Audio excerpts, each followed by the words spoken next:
Hi friends, എല്ലാവർക്കും AJ's ക്രിയേഷൻസിൻ്റെ പുതിയൊരു എപ്പിസോഡിലേക്ക് സ്വാഗതം. നിങ്ങളെല്ലാവരും ആദ്യമായിട്ടാണ് ഈ ചാനൽ കാണുന്നതെങ്കിൽ സബ്സ്ക്രൈബ് ചെയ്യാൻ മറക്കരുത്.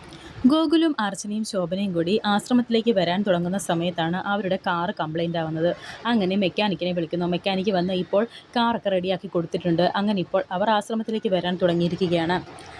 ശേഷം കാണിക്കുന്നത് സച്ചിയാണ്. സച്ചി ഇപ്പോൾ ആരതി വക്കീലിനെ വിളിച്ചിട്ട് കിട്ടാത്തത് കൊണ്ട് തന്നെ അവരെ അന്വേഷിച്ച് വീട്ടിലേക്ക് വന്നിട്ടുണ്ട്. സച്ചി അങ്ങനെ ആരതി വക്കീലിൻ്റെ വീട്ടിൽ വന്ന് ആരതിയെ വിളിക്കുന്നുണ്ട്. എന്നാൽ വാതിലാരും തുറക്കുന്നില്ല. വാതിൽ കുറച്ച് തുറന്ന് കിടക്കുന്നുണ്ട്.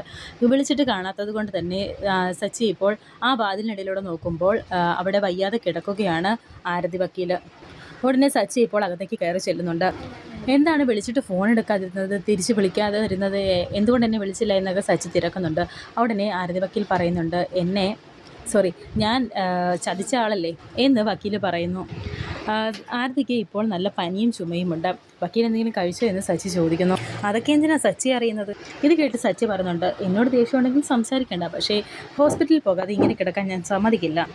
ഉടനെ ആരതി പറയുന്നുണ്ട്, വേണ്ട, അടുത്ത വീട്ടിലെ ചേച്ചി ഡോക്ടറാണ്, എന്നെ വന്ന് നോക്കി മെഡിസിനൊക്കെ തന്നിട്ടാണ് പോയത്. ഇനിയെപ്പോഴാണ് മരുന്ന് കഴിക്കാനുള്ളതെന്ന് സച്ചി ചോദിക്കുമ്പോൾ കുറച്ച് കഴിഞ്ഞാണെന്ന് ആരതി പറയുന്നു. എങ്കിൽ ഞാനൊരു കാര്യം ചെയ്യാം, അടുക്കളയിൽ കയറി എന്തെങ്കിലും ഉണ്ടാക്കി തരാം എന്ന് സച്ചി പറയുമ്പോൾ വേണ്ട, സച്ചി അടുക്കളയിലേക്ക് കയറണ്ട എന്ന് ആരതിയും പറയുന്നു. ഉടനെ സച്ചി ചോദിക്കുന്നുണ്ട്, അതെന്താ, ഞാൻ ചുക്ക് കാപ്പി ഉണ്ടാക്കിയാൽ കുടിക്കില്ലേ? എന്നോടല്ലേ പിണക്കം? ചുക്ക് കാപ്പിയുടെ എന്തിനാണ് പിണക്കം?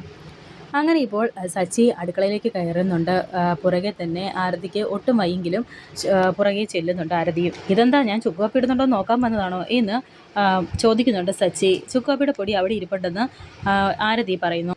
അതൊക്കെ ഞാൻ കണ്ടുപിടിച്ചോളാം, ഇതൊക്കെ എൻ്റെ ഡ്യൂട്ടിയല്ലേ എന്ന് സച്ചിയും. പരിചയമില്ലാത്ത അടുക്കള സാധനങ്ങളൊക്കെ എവിടെ ഇരിക്കുന്നതെന്ന് വല്ല നിശ്ചയമുണ്ടോ എന്ന് ആരതി ചോദിക്കുന്നുണ്ട്. വക്കീൽ പോയി റെസ്റ്റ് എടുത്തോ എന്ന് സച്ചി പറയുമ്പോൾ പല സാധനങ്ങളും പല സ്ഥലത്താണ് ഇരിക്കുന്നത് എന്ന് ആരതി പറയുമ്പോൾ ഇത് കോടതിയല്ല, ഞാൻ നോക്കിക്കോളാം എന്ന് പറഞ്ഞ് ഇപ്പോൾ ആരതിയെ മുറിയിലേക്ക് പറഞ്ഞു വിടുകയാണ്. ശേഷം ഇപ്പോൾ സച്ചി ചുക്ക് കാപ്പി ഇട്ടുകൊണ്ട് ആരതിക്ക് കൊണ്ട് കൊടുക്കുന്നുണ്ട്. എന്നാൽ അത് കുടിക്കാതിരിക്കുന്നുണ്ട് ആരതി. എന്താ ഇതുവരെ പിണക്കം മാറിയില്ലേ എന്ന് സച്ചി ചോദിക്കുന്നുണ്ട്. എന്നോടുള്ള ദേഷ്യം മാറിയെന്ന് പറഞ്ഞാൽ ഞാൻ ഇത് കുടിക്കോ എന്ന് ആരതി പറയുന്നു. എനിക്കൊരു ദേഷ്യവുമില്ല, ഞാൻ നിയന്ത്രണം വിട്ട് എന്തൊക്കെയോ ഒന്ന് പറഞ്ഞു പോയി എന്ന് സച്ചി പറയുമ്പോൾ ഒട്ടും ദേഷ്യമില്ലേ എന്ന് ആരതി വീണ്ടും ചോദിക്കുന്നുണ്ട്. ഉടനെ സച്ചി പറയുന്നുണ്ട്, എനിക്ക് ഒട്ടും ദേഷ്യവുമില്ല, മാത്രമല്ല എനിക്കങ്ങനെ കാണാനും കഴിയില്ല എന്നൊക്കെ പറയുന്നുണ്ട് സച്ചി. അങ്ങനെ ഇപ്പോൾ ആരതി കാപ്പിയൊക്കെ കുടിച്ച് നന്നായിട്ടുണ്ട് എന്നൊക്കെ പറയുന്നുണ്ട്. ശേഷം കാണിക്കുന്ന അവന്തികയാണ്. അവന്തികയും മൂർത്തിയും അവിടെ നിൽക്കുന്നുണ്ട്. അവന്തികയാണെങ്കിൽ ആ സ്വാമിജി പറഞ്ഞ കാര്യങ്ങളെപ്പറ്റി തന്നെയാണ് ഇങ്ങനെ ആലോചിച്ചുകൊണ്ടിരിക്കുന്നത്. ആ ശിവയോഗി, അയാളുടെ മനസ്സിൽ എന്താണെന്ന് ഒരു പിടിയും കിട്ടുന്നില്ലല്ലോ.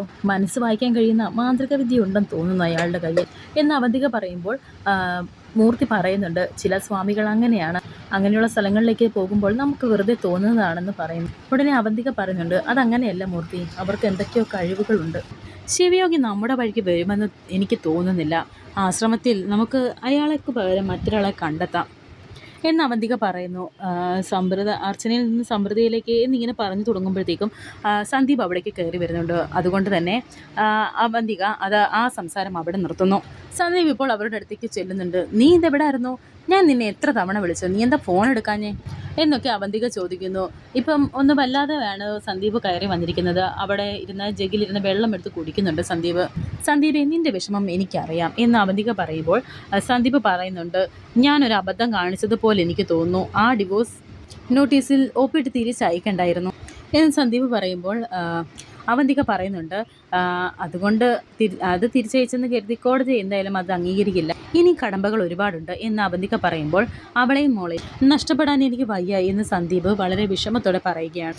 അവൾക്കും മോൾക്കും വേണ്ടിയിട്ടാണ് ഞാൻ ഇങ്ങനെയൊക്കെ ചെയ്തത്, എന്നിട്ടും അവൾ എന്നെ മനസ്സിലാക്കിയില്ല എന്ന സങ്കടം മാത്രമേ എനിക്കുള്ളൂ.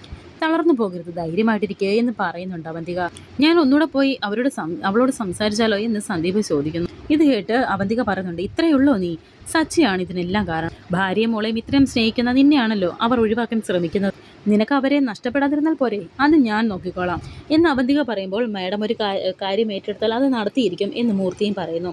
എനിക്ക് മോളെ കാണണമെന്ന് സന്ദീപ് പറയുന്നു. ഈ സമയം മോളെ കാണണമെങ്കിൽ സ്കൂളിൽ പോയി കാണണം, അതാകുമ്പോൾ വീട്ടിൽ ചെല്ലുന്നതിൻ്റെ ബുദ്ധിമുട്ടില്ലല്ലോ എന്ന് മൂർത്തി പറയുമ്പോൾ അതാണ് നല്ലത്.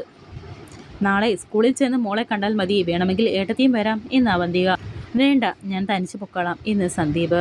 നീ വിഷമിക്കണ്ട, ഒരു കാരണവശാലും ഈ ഡിവോഴ്സ് നടത്താൻ ഞാൻ സമ്മതിക്കില്ല. ഈ ഏട്ടത്തിയുടെ കൂടെ അവളും മോളുമായി നീ വന്ന് ജീവിക്കണം, അത് ഏട്ടത്തിയുടെ ആഗ്രഹമാണ്. അവളെയും മോളെയും നീ ഇവിടെ കൊണ്ടുവന്ന് താമസിപ്പിക്കണം. നിനക്കെന്നെ വിശ്വാസമില്ലേ എന്ന് അവന്തിക ചോദിക്കുമ്പോൾ സന്ദീപ് ഒരു പുഞ്ചിരിയോടെ പറയുന്നുണ്ട്, വിശ്വാസമാണ് മറ്റാരെക്കാളും എന്ന് പറഞ്ഞ് സന്ദീപ് ഇപ്പോൾ അവിടെ നിന്ന് പോകുന്നു. സന്ദീപ് പോയതിനു ശേഷം മൂർത്തിയോട് അവന്തിക പറയുന്നുണ്ട്, കണ്ടില്ലേ മൂർത്തി, അവൻ എന്നെ വിശ്വാസമാണെന്ന്. അവന്തിക, ഈ ഞാൻ കീ കൊടുക്കുന്നതിനനുസരിച്ച് മാത്രമേ ഇനി അവൻ ചലിക്കൂ. ചാടാൻ പറയുമ്പോൾ ചാടും, ഓടാൻ പറയുമ്പോൾ ഓടും, കൊല്ലാൻ ചിലപ്പോൾ കൊല്ലുകയും ചെയ്യും എന്ന് അവന്തിക പറയുന്നു. പല കാര്യങ്ങൾക്കും അവനെ എനിക്ക് ആവശ്യമുണ്ട്. അതുവരെ ഞാൻ അവൻ്റെ സ്നേഹനിധിയായ ഏട്ടത്തിയാണ് എന്ന് പറയുന്നുണ്ട് അവന്തിക. ശേഷം ഇപ്പോൾ കാണിക്കുന്നത് ആതിര വളരെയധികം സങ്കടത്തോടെ സന്ദീപിൻ്റെ കാര്യങ്ങളൊക്കെ ആലോചിച്ചിരിക്കുന്നുണ്ട്. സന്ദീപ് വന്ന് തന്നെ ഇഷ്ടമാണെന്ന് പറഞ്ഞതും അവരുടെ കല്യാണം നടന്നതും അങ്ങനെ ഓരോരോ സന്ദർഭങ്ങൾ ഇങ്ങനെ ആലോചിച്ച് വിഷമിച്ചിരിക്കുകയാണ് ആതിര. ഈ സമയം ഇപ്പോൾ അമ്മുക്കുട്ടി ആതിരയുടെ അടുത്തേക്ക് വരുന്നു. അച്ഛൻ എവിടെയെന്ന് ചോദിക്കുമ്പോൾ വളരെയധികം ദേഷ്യത്തോടെ അമ്മുക്കുട്ടിയോട് സംസാരിക്കുന്നുണ്ട് ആതിര. ഈ സമയം അനക്ക് ഇത് കേട്ട് അവിടേക്ക് വരുന്നു. എനിക്ക് അച്ഛനെ കാണണമെന്ന് വാശി പിടിക്കുന്നുണ്ട് അമ്മുക്കുട്ടി. ഉടനെ ആതിര പറയുന്നുണ്ട്, നിനക്കിപ്പോൾ നിൻ്റെ അച്ഛനിപ്പോൾ നമ്മളെയൊന്നും വേണ്ട, അവന്തികയുടെ പണവും മാത്രം മതി. ഇനി നീ നിൻ്റെ അച്ഛനെ ഒരിക്കൽ മാത്രമേ കാണൂ, കോടതിയിൽ വെച്ച്. കുഞ്ഞിനെ പോലും ഓർക്കാത്ത ഒരച്ഛൻ എന്നൊക്കെ ഇങ്ങനെ പറയുകയാണ് ആതിര. ഉടനെ അമ്മുക്കുട്ടി ഇപ്പോൾ അനക്കയോട് പറയുന്നുണ്ട്, ആൻറ്റി എനിക്ക് എൻ്റെ അച്ഛനെ കാണണം. ഇത് കണ്ട് അനക പറയുന്നുണ്ട്, നീ കുഞ്ഞിനോട് ദേഷ്യപ്പെട്ടിട്ട് എന്താ കാര്യം, ഈ കുഞ്ഞ് എന്ത് ചെയ്തു എന്നൊക്കെ ചോദിക്കുന്നു. ഈ സമയം കമല ഇത് കേട്ട് അവിടേക്ക് വരുന്നുണ്ട്. അവനെ മാത്രം കുറ്റപ്പെടുത്തിയിട്ട് എന്താ കാര്യം, ഇതിനൊക്കെ വഴിവെച്ച് കൊടുത്തത് നീയല്ലേ എന്ന് ചോദിക്കുകയാണ് കമല. അച്ഛൻ വരത്തില്ലേ ആൻറ്റി, സത്യമായിട്ടും അച്ഛന് ഞങ്ങളെ വേണ്ടേ എന്നും അമ്മുക്കുട്ടി ചോദിക്കുന്നുണ്ട്. എൻ്റെ മോള് വിഷമിക്കേണ്ട, അച്ഛൻ വരും എന്ന് കമല പറയുന്നു. നിങ്ങൾ തമ്മിലുള്ള പ്രശ്നം അത് നിങ്ങൾ രണ്ടുപേരും തീർക്കണം, അല്ലാതെ നിൻ്റെ ദേഷ്യം സങ്കടമൊക്കെ കൊച്ചിൻ്റെ നേർക്കല്ല തീർക്കേണ്ടത്. എല്ലാം ചെയ്തു വെച്ചിട്ട് പട്ടി മൂങ്ങുന്നത് പോലെ ഇരുന്ന് മൂങ്ങുന്നത് കണ്ടില്ലേ എന്ന് കമല ഇപ്പോൾ വളരെ ദേഷ്യത്തോടെ ആതിരയോട് പറയുന്നുണ്ട്. എൻ്റെ മോള് പേടിച്ചു പോയോ, അവൾ സങ്കടം കൊണ്ട് പറയുന്നതല്ലേ എന്നൊക്കെ പറഞ്ഞ് അമ്മുക്കുട്ടിയെ സമാധാനിപ്പിക്കുന്നുണ്ട് കമല. ഇപ്പോൾ ഞാനൊന്ന് പോയി സന്ദീപിനെ കണ്ട് സംസാരിച്ചാലോ എന്ന് അനഘയോട് ചോദിക്കുന്നുണ്ട് കമല. ഉടനെ അനഘ പറയുന്നുണ്ട്, വാശി തലയ്ക്ക് പിടിച്ച് നടക്കുമോ അവന്, ആൻറ്റി ഇപ്പോൾ പോയി കണ്ടാലൊന്നും ഒരു കാര്യവും ഉണ്ടാകില്ല എന്ന് പറയുന്നു അനഘ. ഇവൾക്ക് അച്ഛനില്ലാതിരിക്കാൻ ഞാൻ സമ്മതിക്കില്ല, അവൻ്റെ കാല് പിടിച്ചിട്ടാണെങ്കിൽ ഞാൻ അവനെ തിരികെ കൊണ്ടുവരും എന്ന് പറയുന്നുണ്ട് കമല. ശേഷം ഇപ്പോൾ കാണിക്കുന്നത് അർച്ചനയും ഗോകുലും ശോഭനയും കൂടി ആശ്രമത്തിലേക്ക് എത്തിയിട്ടുണ്ട്. അവിടുത്തെ അന്തരീക്ഷമൊക്കെ ഇങ്ങനെ കാറിൽ നിന്ന് ഇറങ്ങി അവിടെ മൊത്തം ഇങ്ങനെ നോക്കുന്നുണ്ട് അർച്ചന. ഞാൻ നിങ്ങളെ കാത്തിരിക്കുകയായിരുന്നു, സമൃദ്ധി എന്നല്ലേ നിങ്ങളുടെ പേര് എന്ന് അവിടുത്തെ ഒരു അന്തേവാസി വന്ന് ചോദിക്കുന്നുണ്ട്. അങ്ങനെ അവരെയും കൂട്ടി സ്വാമിജിയുടെ അടുത്തേക്ക് പോകുന്നുണ്ട്. ഇവിടെ നിന്ന് എന്തെങ്കിലും വിശേഷമുണ്ടോ എന്ന് അർച്ചന അവരോട് ചോദിക്കുമ്പോൾ അവർ പറയുന്നുണ്ട്, ചിത്ര പൗർണമിയുടെ ഒരുക്കങ്ങളാണ് ഇതെന്ന്. ഈ സമയം സ്വാമിജി ഇപ്പോൾ ഗുരുജി ഇപ്പോൾ അവിടുത്തെ കാര്യങ്ങളൊക്കെ നോക്കി നടത്തിക്കൊണ്ടിരിക്കുന്നു. ഒരു പുഞ്ചിരിയോടെ സ്വാമിജി ഇപ്പോൾ അവരുടെ അടുത്തേക്ക് വരുന്നുണ്ട്, അർച്ചനയുടെയൊക്കെ അടുത്തേക്ക്. യാത്രയൊക്കെ സുഖമായിരുന്നല്ലോ അല്ലേ, വഴിയിൽ തടസ്സങ്ങളൊന്നും ഉണ്ടായിരുന്നില്ല, പക്ഷേ പുറപ്പെടുന്നതിന് മുൻപേ ഒന്ന് സംശയിച്ചു അല്ലേ എന്ന് സ്വാമിജി ഇപ്പോൾ അവരോട് ചോദിക്കുന്നുണ്ട്.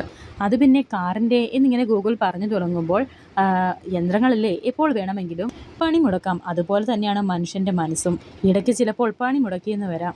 ആരതി എന്നോട് എല്ലാം വിശദമായി പറഞ്ഞിരുന്നു, ഒന്ന് മാത്രം മനസ്സിൽ ഉറപ്പിച്ചോളൂ എന്നൊക്കെ പറയുകയാണ് ഗുരുജി. അദ്ദേഹം പറയുന്നതൊക്കെ ഒരു അതിശയത്തോടെ തന്നെ കേട്ട് നിൽക്കുകയാണ് ശോഭനയും അർച്ചനയും ഗോകുലും. വരാനിരിക്കുന്ന പുതിയ എപ്പിസോഡുകളുമായി വീണ്ടും കാണാം. Thank you for watching.